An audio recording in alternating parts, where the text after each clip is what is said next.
Hello everyone, and today I'm here with King Tan, who's a consulting principal at Keypoint. Welcome, King. Thank you, Anthony. And today we're doing a very interesting topic on investment structures and investment vehicles. So, King, can I just start off? What are the common types of investment vehicles that pass your desk? Yes, common types, if I look at an Australian perspective, you see individuals investing, mom and dads. You could see family trusts, which is a very common structure in Australia. Partnerships, less common, but you do see them around. Companies, and then amongst trusts, you've got discretionary family trusts, hybrid trust, unit trust, it kind of goes on, and SMSFs or superannuation funds is also a type of trust.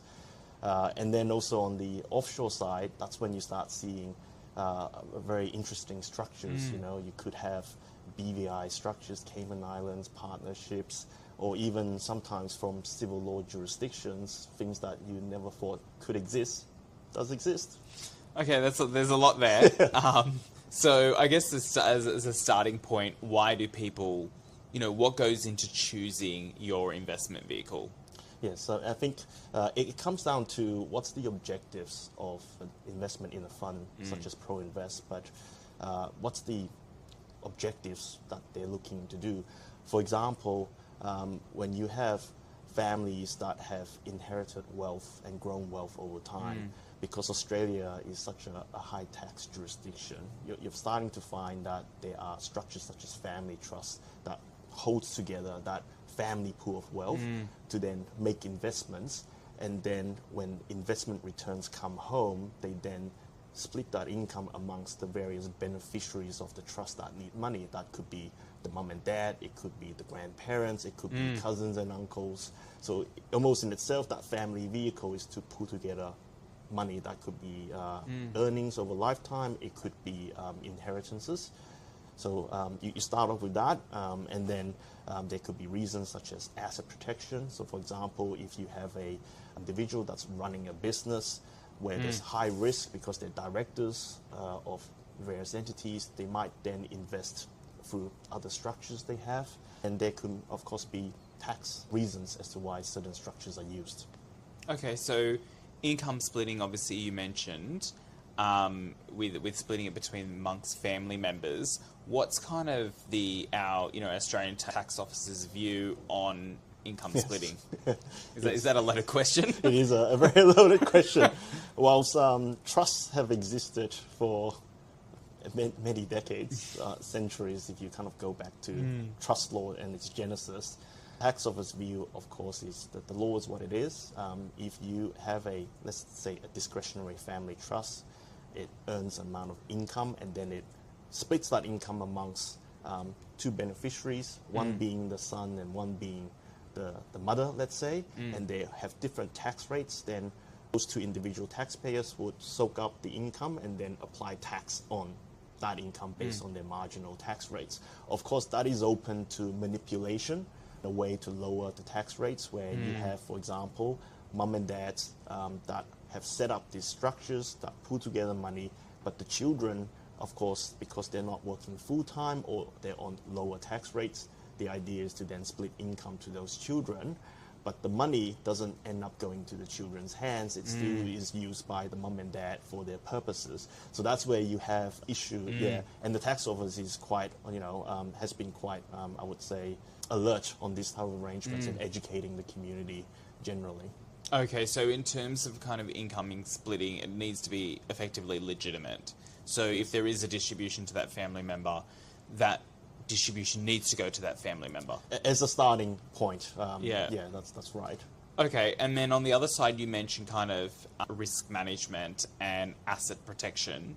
Is that more from, business risk, or is it kind of from a family law perspective or an estate planning perspective? What is the driver around kind of asset protection? It could be all of that, as you identified, Anthony. I mean, if I look at a business person, entrepreneur, then having a family trust could serve as a separate legal entity to house investments, to quarantine their professional business risk, right, away from their earnings. But for family law reasons, that could be a reason why a family trust is used. I mean, we're seeing baby boomers that have built up large amounts of wealth. And if you've been around Australia, Sydney in particular, housing prices are not exactly cheap. It keeps rising. And what we're seeing common these days are parents making gifts or loans to their children to buy housing. Of course, as the natural life cycle goes, you know, people get married, they get divorced, and then assets are split. So sometimes there are trusts that are set up to provide asset protection in the event of a divorce. Yep, and then succession planning wise, there could be reason why trusts are used. I mean, commonly you see you see trusts used to house wealth, right? For the common family to invest together, because the adage goes that we're stronger together as one. That could be some of the mentality that the family adopts as opposed to splitting the wealth to individuals. So it allows them to have a collective investment vehicle. So you see those vehicles coming up for succession planning as well. Okay, so, and in terms of the family trust that you interact with, are they mainly, who are the trustees? Are they usually third-party trustees, or are you seeing more it's normally the, you know, the patriarch or the matriarch? Yes. You know, how do they determine the trustee, and do they usually use corporate trustees? Yes, commonly in Australia, you would have the trust doesn't have to be professionally managed by a professional trustee, right? So you do have the family having a corporate trustee, for example. They do control that company. The reason why you have a corporate trustee as opposed to individual is asset protection as well, and it allows, I guess, a continuity. If something were to happen to the individual, the company remains intact, and you could just transfer the control of that entity as opposed to transferring every asset to the next generation. And then do you usually see, what about this concept of the guardian? So that sometimes we see those in kind of those discretionary trusts in terms of appointing and firing trustees. Is that something that you commonly see?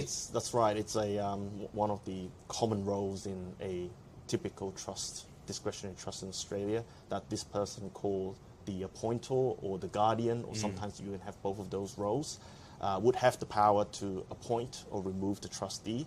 So in that way, some people would say that the ultimate controller of the trust is that appointer, and that would generally be the patriarch or matriarch, or if they're passing on, then a selected group of people that could, I would say, be trusted with safeguarding the interests of the family. And sometimes you do see professionals being appointed because they've become trusted advisors, and the family within itself, mom and dad, they make the decision that their kids are not to be trusted with the wealth. That's right. So you do see examples of that, and that's where professional trustees could come in place. So with the appointer and guardian, you mentioned, obviously, it could be the patriarch or the matriarch. Is it usual that the document will deal with succession of that role, or would that go in accordance with their, will or estate? Both, you would say both. I mean, normally the trust deed itself, I know we're getting quite technical legal, the trust deed itself will set out a mechanism for succession of that role. That could be hardwired into the trust deed. Alternatively, it would be left to a decision of the current appointer, so having the will specifying that choice could also work. Okay. All right, so that's quite interesting with the discretionary trust. Now, in terms of investment vehicles, I presume that would you normally see the actual family trust undertake those investments, or would they set up subsidiary vehicles or other, intervening in vehicles that will ultimately do the investment? Yeah, I mean, it's a combination of all those. I mean, I expect you see that a lot in your role as well. You see investment structures being family trusts making those investments directly. You could also see multiple families pooling together money into, I guess, a private unit trust, for example, to then make those investments, or alternatively in companies or in what we call joint ventures. I suppose that's a question for you as to what you see normally. Yeah, I think from an investment perspective, we see across the spectrum.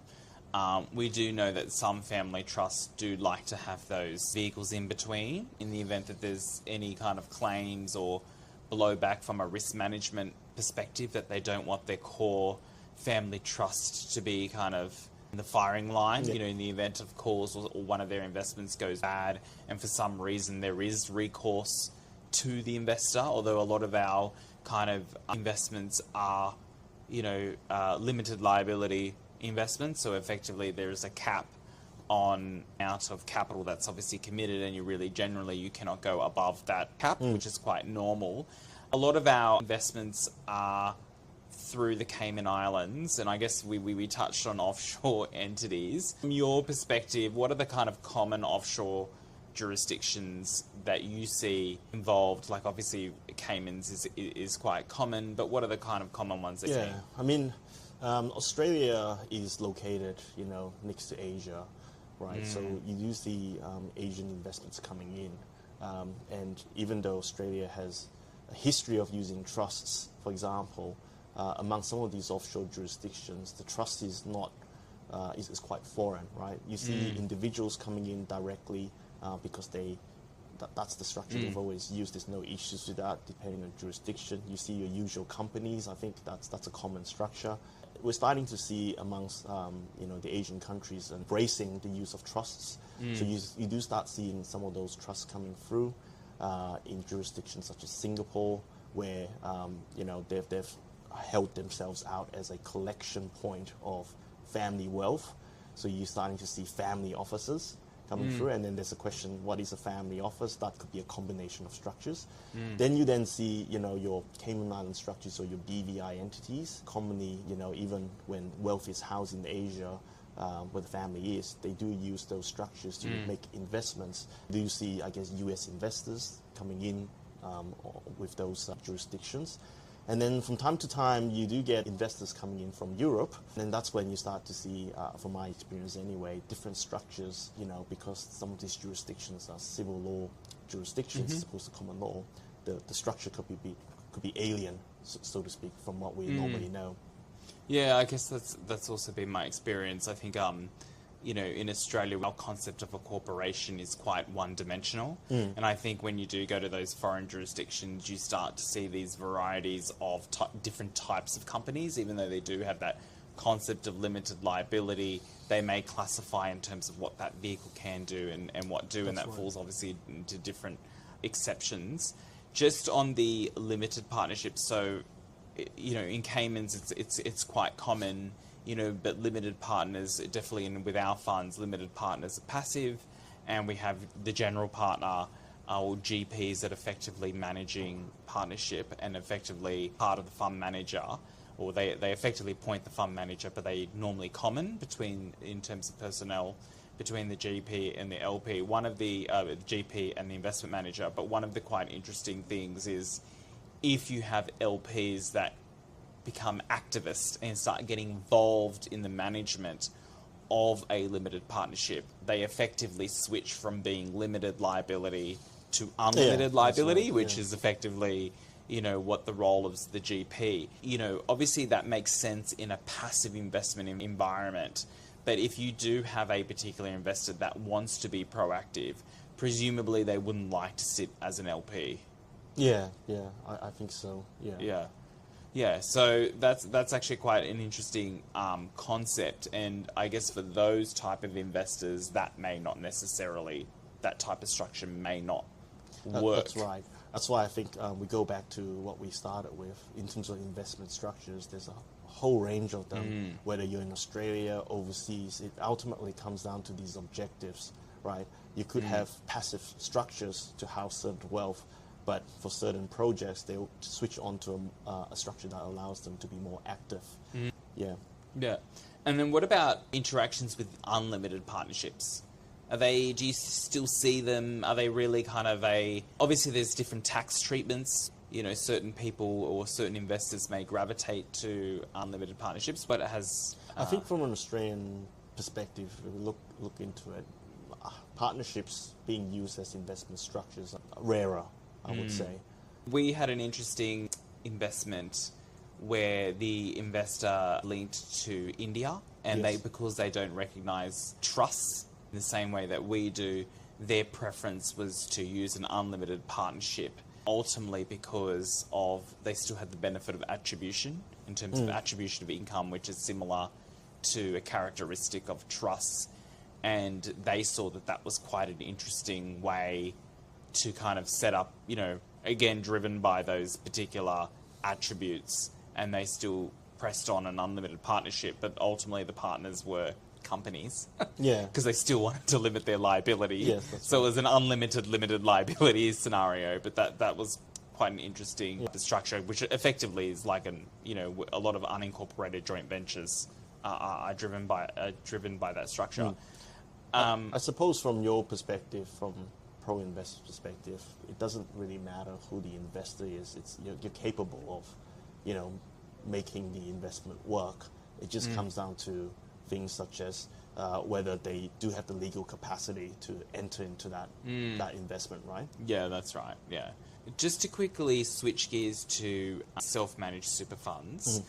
Maybe do you want to just give a bit of a background, especially kind of, for people that are foreign that don't really understand that, because that's a concept that's very kind of specific to Australia. Okay. Yeah. So Australia, of course, we have superannuation fund industry, right? Because most of us, when we're working, then your employer needs to make compulsory superannuation. So almost like Canada, they've got the pension funds and so on. Australia, you do have housing of wealth in the super fund. Now, super fund is meant to be for retirement, so what that means is an amount of money goes into a super fund, but until that person reaches an age, let's say 60 years old, they cannot withdraw that money out, so it continues to remain in that super fund to be reinvested, right, until that future point in time. Then in the industry, you start to see industry super funds, so these are, professionally run super fund where you've got members that are, could be your everyday mum and dad. So they pool together money to make investments work. And then within the more private context, that those individuals themselves could say, well, I make a decision not to invest my retirement savings or super with a professionally run superannuation fund, but I will do it myself. So that's where they start to create a self-managed superannuation fund, right? And when you start getting to that area, that individual themselves or the family themselves would have to be a lot more proactive in managing the wealth because there's no one picking and choosing the investment for them. And of course, there's regulations and law around superannuation to make sure that it is being used for the purpose of retirement, right? So you can't just take money out before you reach that age and spend it freely. You can't make investments in related entities unless certain provisions are satisfied. So you start to see those provisions need to be kind of taken on board. Okay, so there's a lot more kind of protections around them. It is quite interesting because the Australian superannuation industry, so our compulsory superannuation is going to go up to 12% from 1 July of this year, which is quite large. It's quite a high number, and we have seen our superannuation industry grow considerably. Of, I guess, your private wealth clients, do you mainly see self-managed super funds, or do they still use super funds? Yeah. Like, what's the kind of It's lay of really the a land? mixture, right? It depends on the individual themselves. For example, you might have an individual who's a very successful business person or a successful surgeon. They don't have much time to manage their own investments. So they would then say, look, I've got a big pool of superannuation, but I'm happy for someone else to manage it. And then you track that. So that's usually with a superannuation fund that's professionally run. On the other hand, you do have families that have taken on board a much more proactive role in managing their own investments, right? That's when you start to see SMSFs or self-managed super funds being created to allow them to make investments that they think are the right investments, and that could be part of, I think, what we call this family office, right? A family office is a very loose term, right, these days. It could be family trusts, it could be companies, it could be super funds, self-managed super funds, all roped into that ecosystem of structures. And then, okay, so that's obviously on the self-managed super funds, but what about traditional companies? Do you see them as the kind of investment vehicles? Yeah. And what are the kind of pros and cons for using a vanilla company?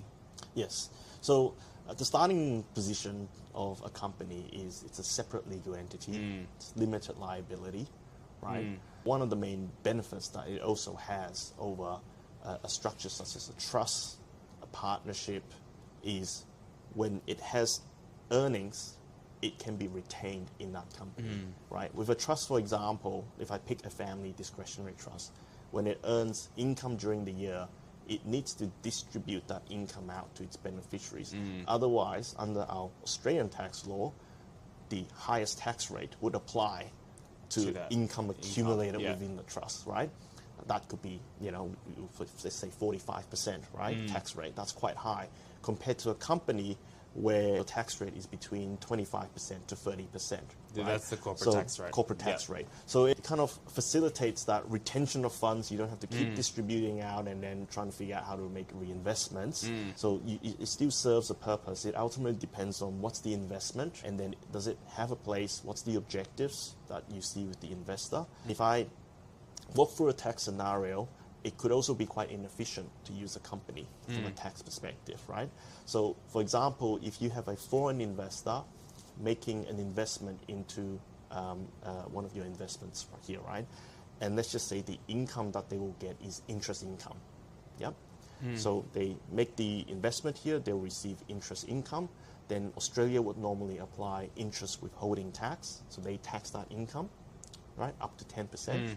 And then that's all there is to that income. So it's subject to 10% Australian tax, right?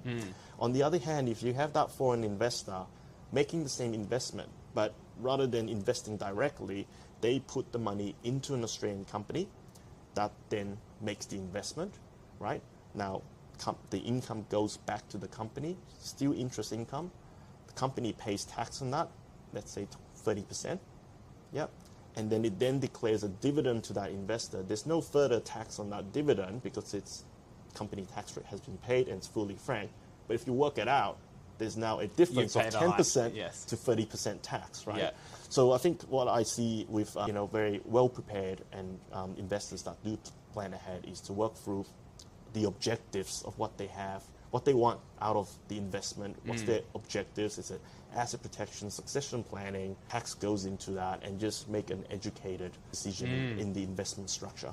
Yeah, it's interesting you say that because a lot of our fund structures focus on managed investment trusts to obviously ultimately have that distribution. So when the money does leave the country or not, but if it leaves the country, it will only have the applicable withholding tax as opposed to being subject to the corporate tax rate. But obviously withholding on an equity is obviously higher than an interest payment. Yeah, that's right. Yeah. So that's still an interesting concept in terms of how those rules kind of interact. We did have one particular investor where they were domiciled in Australia, but it was quite inefficient to invest via the Caymans because effectively for it to go out of the country, they have to pay one line of tax, and then to go back into the country, it would have been another round of tax, right. And then they'll effectively be subject to double taxation. Is obviously, a nightmare from investment that's right. perspective. What are you seeing in terms of how sophisticated are your kind of clients in being conscious around tax efficiency and tax optimization? I would say general comment would be that people do take tax into account, right? Particularly in a jurisdiction like Australia where we do have higher tax rates on the individual side. So people do think about, okay, if I could invest in a structure that's not going to attract the highest tax rate, is that appropriate? Bearing in mind, tax office, of course, will look into arrangements that are blatantly tax evasion and so forth. But yeah, tax planning comes to mind, and it just depends on the investor what they want to do. Okay, that's interesting. Is there any other type of structures that you think that's worth calling out, or is that kind of the main ones that you're seeing? Those are the calls. I mean, there's weird structures out there. Even in Australia, you start to see what we call hybrid trusts, which is a blend of discretionary trusts and unit trusts. I think those are the key ones. Okay, all right. Well, thank you so much for sitting down with us. That's been really, really insightful.